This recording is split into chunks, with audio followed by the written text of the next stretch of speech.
Welcome to the Be Ruthless Show, where we have the conversations that other people don't, the conversations that other people won't. I'm your host, Sam Ruth, and I'm ready to make a lot of noise and disrupt things, ruthlessly. Thanks for being here today. Now let's get to it. Welcome back to the Be Ruthless Show. I'm your host, Sam Ruth, and joining me today on International Women's Day is Whitney D. Walter, the founder and CEO of Harness Your Power, a company dedicated to the development and advancement of professional women. Whitney's drive to help other women was largely a result of her experience working as a financial advisor, where she felt her access to mentorship from more tenured professional women was limited. As her career in finance advanced, she traveled the country as a corporate trainer and was soon offering others the professional guidance she had longed for as a young woman climbing the ranks. Now, Whitney speaks passionately on topics that often impact professional women, such as practicing self-advocacy, understanding imposter syndrome, overcoming failure, and building confidence. Her company also provides training on LinkedIn and job search strategies, Microsoft PowerPoint, and other popular professional development topics. Her mission is simple: to help women feel confident and capable of achieving anything they set their minds to, both professionally and personally. Whitney is a recognized professional development expert, speaker, and consultant whose insights have been featured in Yahoo Finance, AOL, Business Insider, and Authority Magazine. She holds a Master's of Business Administration from Florida State University and a certification in PowerPoint from Microsoft. Thank you so much for being here and making time on an important day and an important topic for women everywhere. Well, thank you so much for having me. I'm so excited to be here on International Women's Day. I want to hear your story and how you've climbed the ranks and talk about finance, because I think women struggle with this in a man's world. Absolutely. Yeah. So as you mentioned briefly there, I started as a financial advisor and quickly realized that I was in a very male-dominated industry and found it very difficult to find other women like myself, especially, women of color that were succeeding in the company I was at the time, and even the industry overall. It really lit a fire under me to seek out opportunities for my own professional development and really advocate for myself when the opportunities were available, because I didn't feel like I had that network of people to help me or to kind of pull me up with them. And so as I started to do that for myself more consistently, it quickly gained the attention of other professional women in my department, on the teams I assisted, and they started to just kind of ask me questions about what I was doing, how I was getting the promotions I was getting, how I was easily communicating with senior members of different departments and things like that. And all of that kind of culminated into the business that I have now, which is Harness Your Power, helping professional women develop and advance. Do people look at how women should save and look at their finances differently than men? Because I lost my husband and I actually switched financial advisors because of how he wanted me to take care of my future. And I now work with someone who specifically works with widows because I wasn't feeling heard. As someone that's worked in finance for a long time, I can say it's very common for there to be one person in the relationship that's in charge of the finances. And unfortunately, that means that the other person oftentimes has no idea what's going on.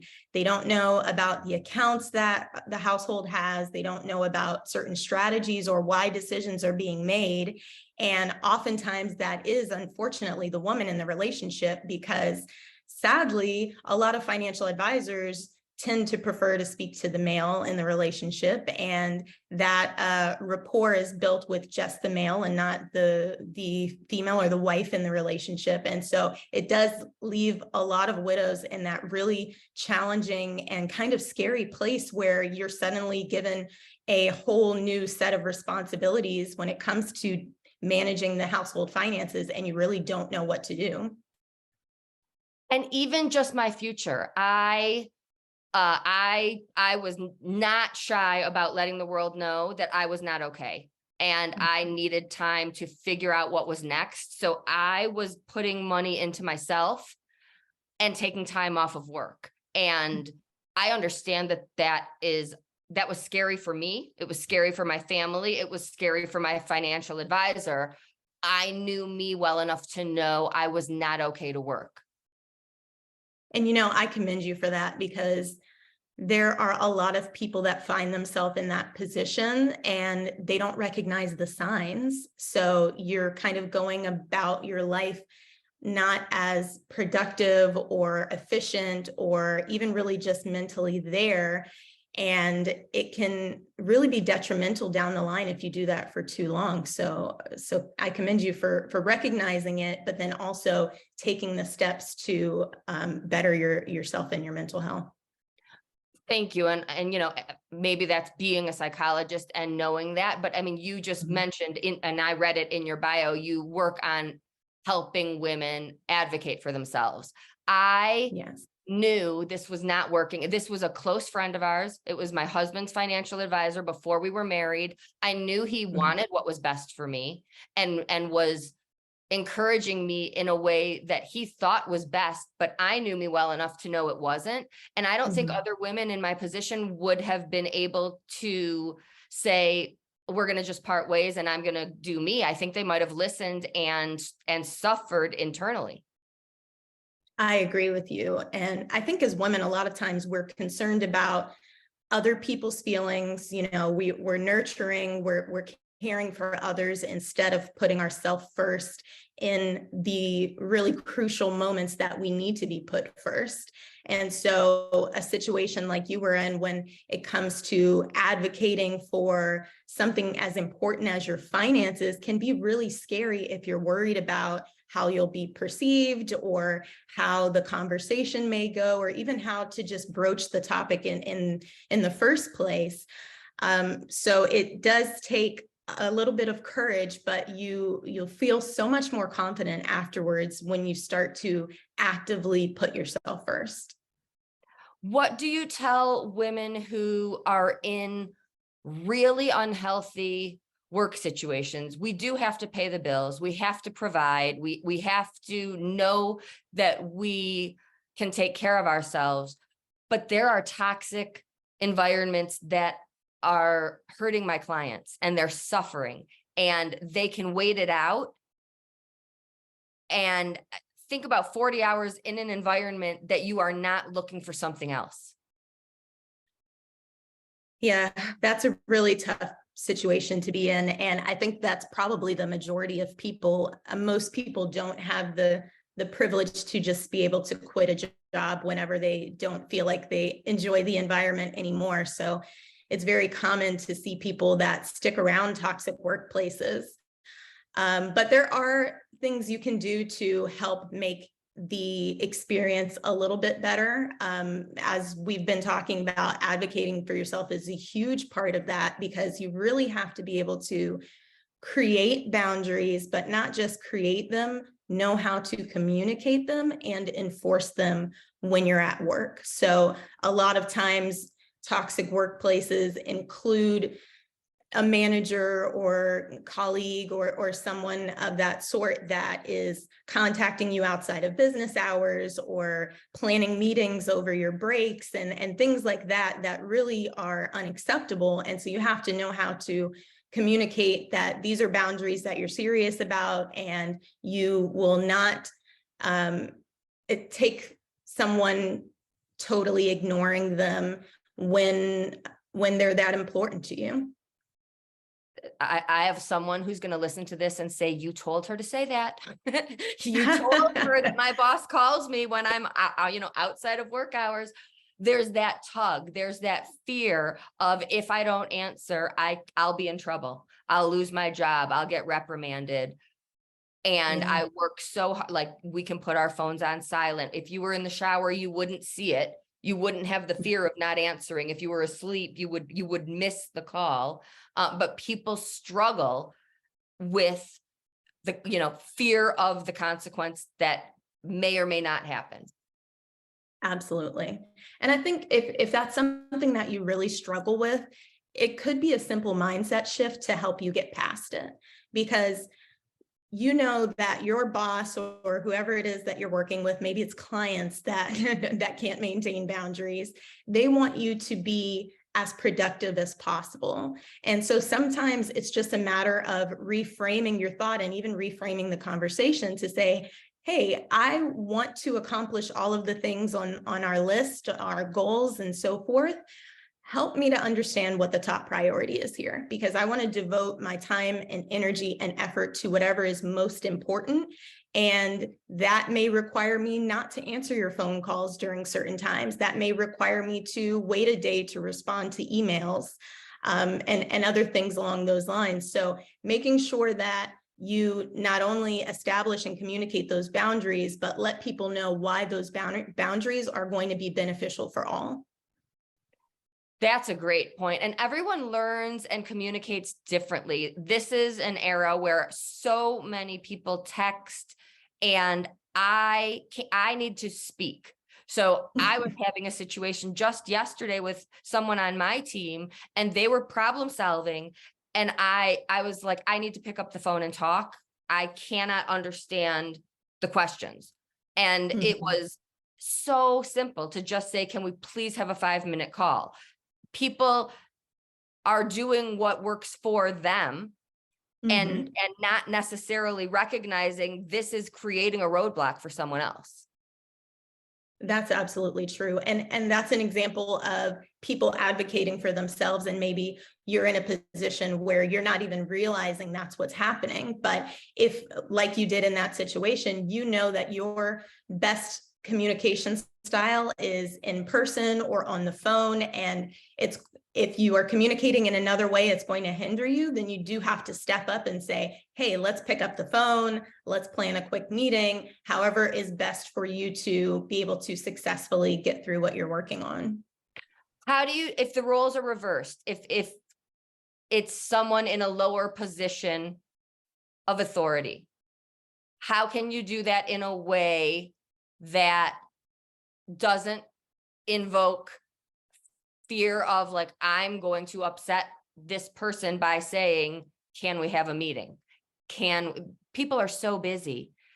Adding something on the agenda that doesn't exist when they're just texting me and trying to there are people, especially my listeners, were dealing with anxiety, and really truly just saying, can we have a call, for many is a huge struggle. That's true. So 2 things you can do here to make this a little bit easier. The first thing is just lead by saying what the call's about, because I know for a lot of people with anxiety, whether you're the person making the call or receiving the call, the unknown of what this conversation is about to be can be like panic attack inducing, right? So first thing is kind of set the stage. Hey, can we have a quick call about XYZ? And then the second thing is to just be respectful of everyone's time. Like, hey, I know you've got a meeting coming up in 30 minutes. Can we have a call for 10 minutes just to nail down the final details? And I think that helps other people to be more accepting as well. I always add, for me, like I'll own it and add, I'm confused. Right? Like, I don't want you worrying that you made a mistake or you did anything wrong. I can't understand. I am not great with texts. I like to have important conversations verbally because I tend to misunderstand things. So I'm not at all putting anything on the person sending the messages. I'm owning my learning style. If I was a student in this day and age, I could not learn through Zoom, right? Like I would have to attend school and have a teacher face to face. So I'm admitting that this is a me thing. Yeah, and I think a little bit of honesty goes a long way, especially when you're building relationships with coworkers, managers, and so forth. You start to have these conversations more frequently, and people start to understand how to work with you, how to manage you. You know, just like in relationships, you teach people how to care for you, you have to do the same thing in workplace environments. And there is always those, that one that just doesn't have the time or want to make the time, that one boss, that one spouse that is just on the go, too busy, traveling, whatever it might be. So to the person listening who gets the response, no, I don't have time for that call. I think maybe placing a qualifier would be the best thing for those people, because they may not understand the importance of you having that call in order for you to accomplish whatever it is that you're trying to accomplish, to complete a task, to achieve a goal. So if they are not receptive to you wanting to be on a phone call with you, I would say something along the lines of, okay, I need to have this quick call with you in order to accomplish whatever the end result is. If we need to hold off and have the call later, then I'll put this further down on the to-do list, or I'll wait until after we speak to ensure that what needs to be done is done correctly. Are there any tools, tips you give people for like end of the day, leaving it at work, just for their own well-being, to have some self-care, to, 9 to 5, you're in this place, but then you get to go home and leave it there? I had a conversation that this reminds me of not too long ago, and it was with a person that was really struggling with that. They were very stressed about work on the weekends, in the evenings, they couldn't enjoy family time, and it was really, really impacting them. And so I gave them a little bit of tough love, and this may be a little dark for some people, but I told them, I said, if you stress yourself into an early grave, they will replace you tomorrow. They will start interviewing. That job needs to be filled. And so at the end of the day, you have to remember that the person that cares most about you and your health and your mental health especially is you. So you have to make the time to decompress, to rest and rejuvenate, because your employer, unfortunately, does not have that on the top of their list of priorities. That is a hugely important point. I was thinking about the home part, not at all the work, but that's so true. We are replaceable. And and I think we need to be our best selves everywhere. I don't want to bring work home and have my friends and family impacted. And I also don't want to be unproductive and a mess at work and not functioning there either. Right. Exactly. What are there any simple things women can do? You mentioned like finding that network, that you surrounded yourself with others, because that's not really available in your world. How do we find, like, I have made an intentional effort to surround myself with like-minded people. I don't know that we're consciously taught that. When it comes to our finances, especially, and knowing what to do, is there a way to find those people and make some great choices, especially widows or anyone going through a challenge? I feel like we are targets. There are a lot of people that came after me for fake bills and things like that. Anything we should know and do that is not too overwhelming to just protect ourselves? I think the biggest thing is to do your research, trust your gut. Like you mentioned, scams are very prevalent, even for those that are not widows. So if something seems a little off, do a little research. Even something as simple as if you receive a phone call about a potential account, tell that person you're going to hang up and call back and call the official customer service line for that business to make sure that you're protecting yourself, your information, your identity, and things like that. But as far as getting a network, it's definitely difficult. But I think we're lucky that we're living in the day and age where you can connect with people all over the world. And there are great places like Facebook groups and forums online and things like that, where you can connect with other women that are either going through something similar or that can provide recommendations. Perhaps you join a women's group that's focused on your specific city, and then you can get recommendations from other women for financial advisors that are local to you. People that they enjoyed working with, that made them feel comfortable, that listened to them and answered their questions. That could be really beneficial for you. So just taking a little bit of initiative to get online, do a little bit of searching, even if it's groups that you meet in person or in, for example, a church or sorority friends or whatever the case may be. There are a lot of ways to network and find like-minded individuals, but unfortunately, you've got to do a little bit of the legwork up front with a little bit of searching and maybe Googling to find them. I love that you brought up running it by someone else. I'm naive. I am gullible. I'm going to bring up an example. I got a check in the mail. There are crazy scams out there. A check in the mail. I'm trying to remember what company it was from. One of the water bottles, like Aquafina, or a major company. And it was something like paying you to put something on your car and advertise for them. And I wasn't going to do it, but it looked real. I sent it to my brother just to show him anyway. I wasn't interested in advertising on my car, but if somebody was short of money and if you deposited the check, it would have given them access to all of your accounts. That's true. Yeah, the scammers are getting really clever these days. I've heard of things like that. I've heard of a lot of cryptocurrency scams going on. There are scams that you'll receive phone calls or emails, which are very common. So just as you did, running it by someone else is so important, especially if it gives you pause just at first glance.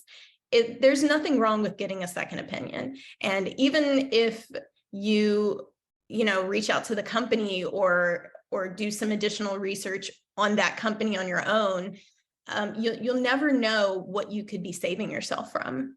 Yes, because it's not just you pay this bill, right? Like now we're sending you a check, or, Right. Verizon, companies calling you and it looks like it's from their number and you call back and they didn't do that. So Exactly. especially just trusting and paying something or cashing a check nowadays is dangerous. So having to do your research. And for my audience, sometimes that's overwhelming. When you are in the middle of a crisis, a trauma, anxiety, it's overwhelming, and doing research can be one more overwhelming thing, but you can send it to me. You can send it to someone else. Just don't blindly take action and trust an unknown source. Yeah. And it might be worth assigning someone that you trust to be your advocate. When you're in a situation such as losing someone close to you, you may not have the mental capacity to do this research. So assigning someone, a sibling, a spouse, a trusted friend that you can just quickly and consistently send these things to, and that they'll do their due diligence on your behalf, can be really, really helpful and lift a weight off of your shoulders.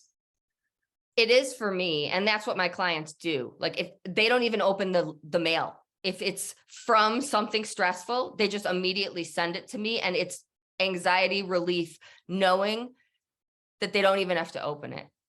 And sometimes it's not a stressful thing, but knowing that there's someone else involved. And for me, it's a bridge. It doesn't mean that forever they won't open that mail. It means that they know today is not a good day. Sending it to Sam, she'll help me get through it.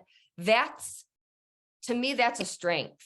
Knowing I don't even want to put one more thing on my list today. I'm overwhelmed, and this could be the one thing that sends me into that panic like you talked about.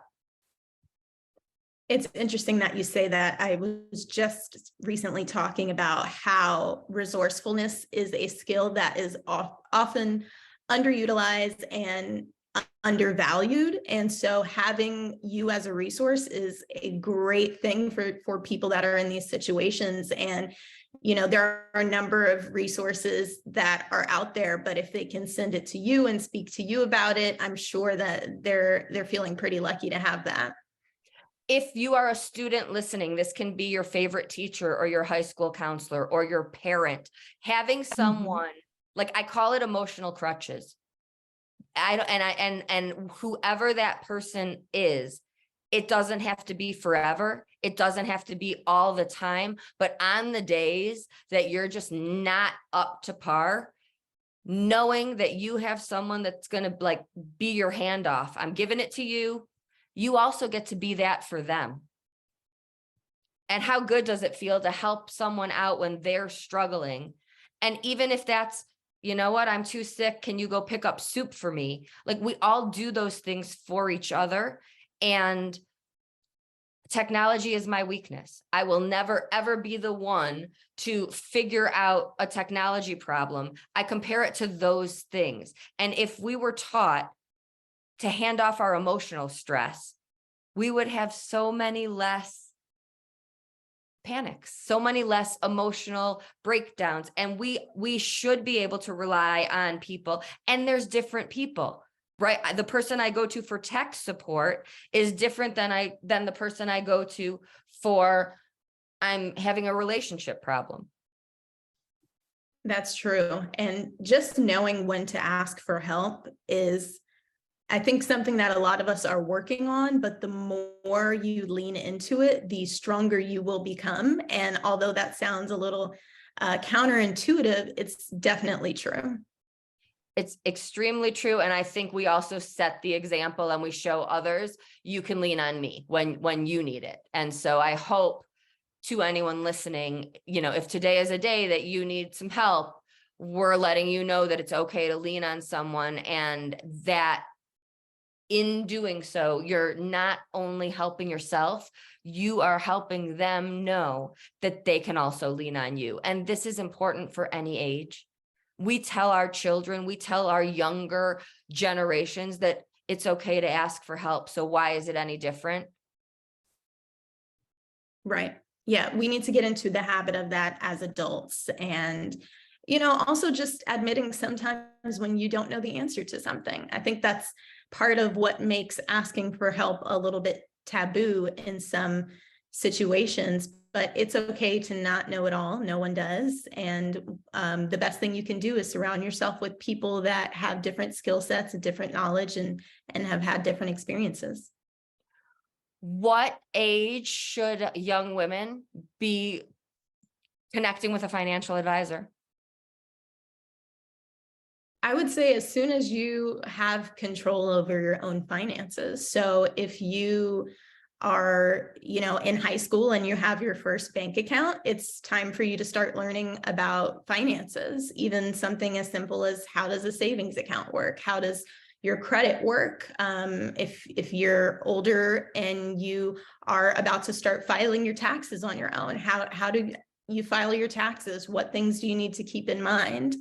And then especially once you are old enough to have your own investment account, you should absolutely be having a conversation with a financial advisor at least once a year to talk about your goals. What else should people know? I mean, there are 8, 9, 10-year-olds with lemonade stands that are already thinking in a business-minded way. You are the ones. You are the ones that need to be connecting immediately, as early as possible. But even if you don't think you have a business mind, I never thought I had a business mind, and I do in a different way. If you have a creative mind and you think you don't have a business mind, you still might in there somewhere.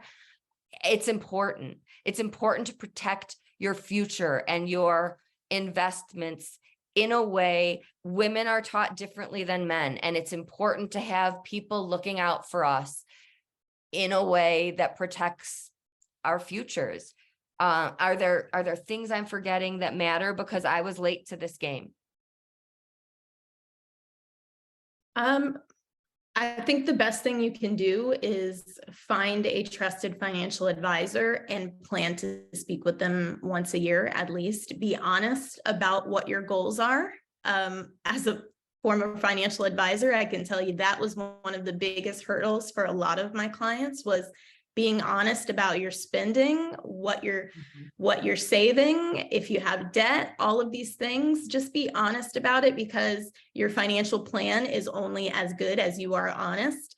And that can really make or break it in the long run. Now, I tell people they're interviewing me when we connect. If you don't feel like it's a good fit, it's not. I would think it's a similar conversation. You have to just feel like you connect with this person. What else makes a good relationship with your financial advisor? I wasn't feeling heard, so that was important. What else do they need to look for?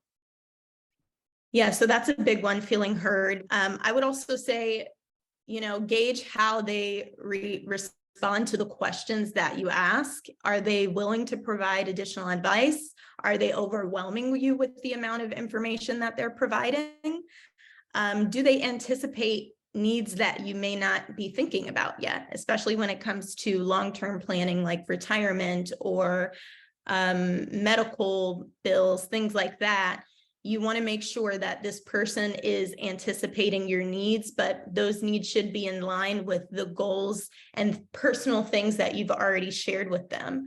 So if you have told them that your dream lifestyle in retirement is to travel the world, hopefully they are using that in the planning for you. And so if they tell you, oh, well, you'll be retired and you'll buy this little house and you won't have that much in expenses, then maybe that's not the person for you, because they totally forgot that you wanted to travel the world, So just making sure that they are consistently in line with what you've told them.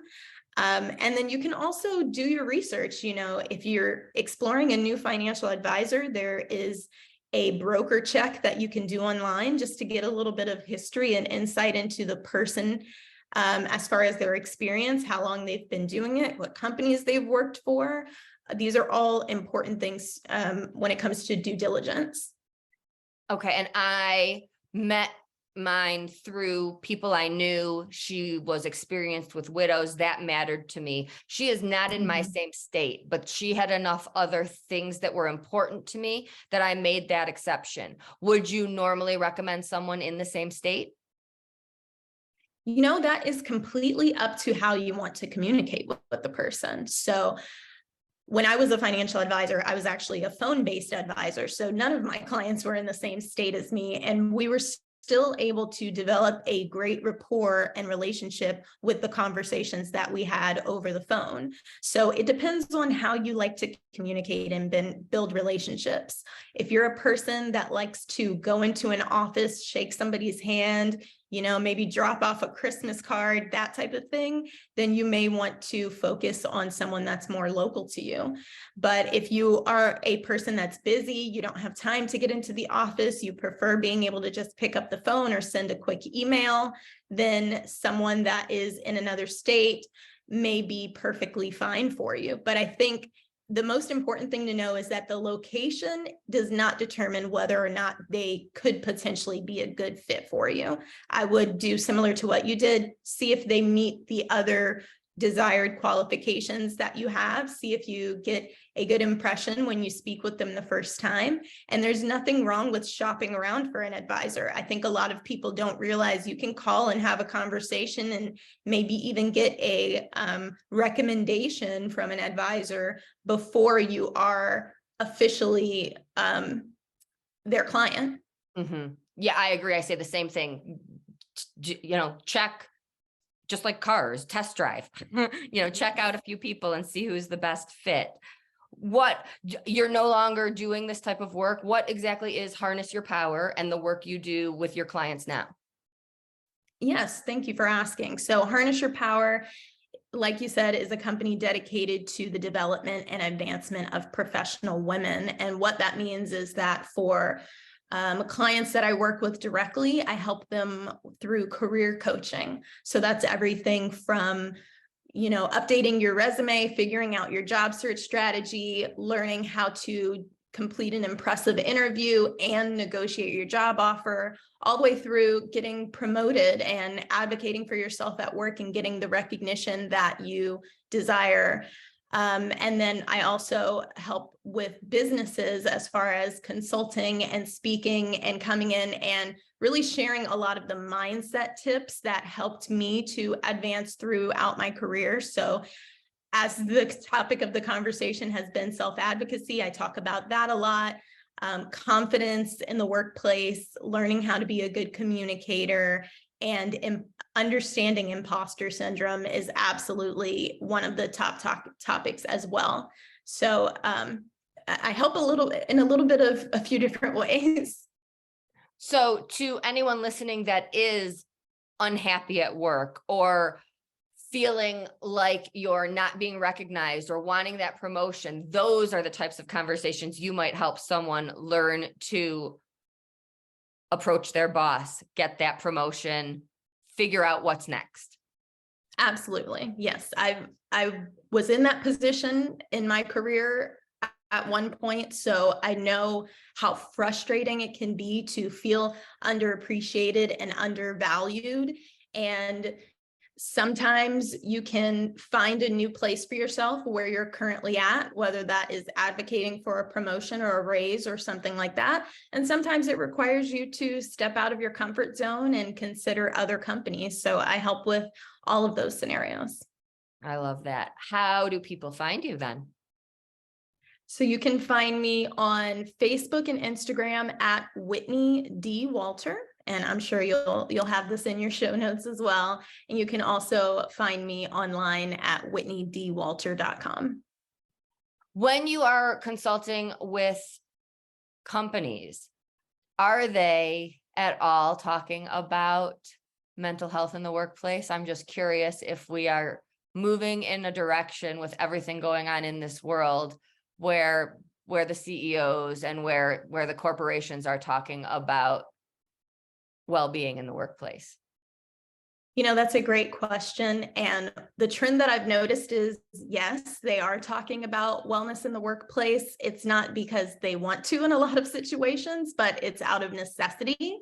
I think that the pandemic really, really opened a lot of people's eyes to the importance of wellness in the workplace, whether that be physical wellness because of, COVID and that, but also the mental well-being of your employees as well. So especially with a lot of companies considering enforcing returning to the office and people having enjoyed the freedom and flexibility of working from home so long, it is definitely a conversation that is at the forefront of a lot of people's minds, leaders especially. And I hope to come in and really elevate that conversation to a point where they understand that this is not because of the pandemic, but this is something that should be a normal practice, a normal policy, and we should be providing wellness resources to all employees at all times. Then before we go, what I want to ask, I have the clients who call me from the car before they go into work or in the bathroom because they are not okay and they are afraid to let anyone know because it's not accepted in their work culture. And I want that to change. I want it to be, I want them to be able to walk in and say, I'm here, I'm not okay, but I'm here. What's that step? Do we write a note to HR? What's one step in that direction? Yeah, so HR is a great place to start. I am happy to know that a lot of companies are providing leaves of absence for mental health, more so than we've seen in the past. And I hope to see that trend going up as the year progresses and the future years as well. So I would say, yes, the first step is reach out to HR and just ask them what options you have as far as taking either, a short-term leave or a long-term leave of absence so that you can become your best and your most healthy self. And again, everyone who works with me or someone like me knows that we do that with you or for you. It doesn't have to be you going from panic directly to approaching someone sassy at your company. We're the bridge, and there are places like 988 that you can call from any phone number to help facilitate those conversations. Thank you so much, Whitney. This has been such an amazing conversation on International Women's Day, which is, again, I don't think we need just one day. I think women and men should be recognized equally every day. You can connect with Whitney on Facebook and Instagram at Whitney D. Walter. You can find her company, Harness Your Power. And we have been talking about all things financial, protecting ourselves, women, and our future. And this matters on all days. So thank you again for being here. Thank you, everyone, for listening. And until next time, always be ruthless. Thanks so much for listening today. Your support means everything to me, truly. If this podcast resonates with you, please do me a favor and join in the Ruthless movement by making some noise and doing one of these 4 things. Subscribe so you don't miss an episode.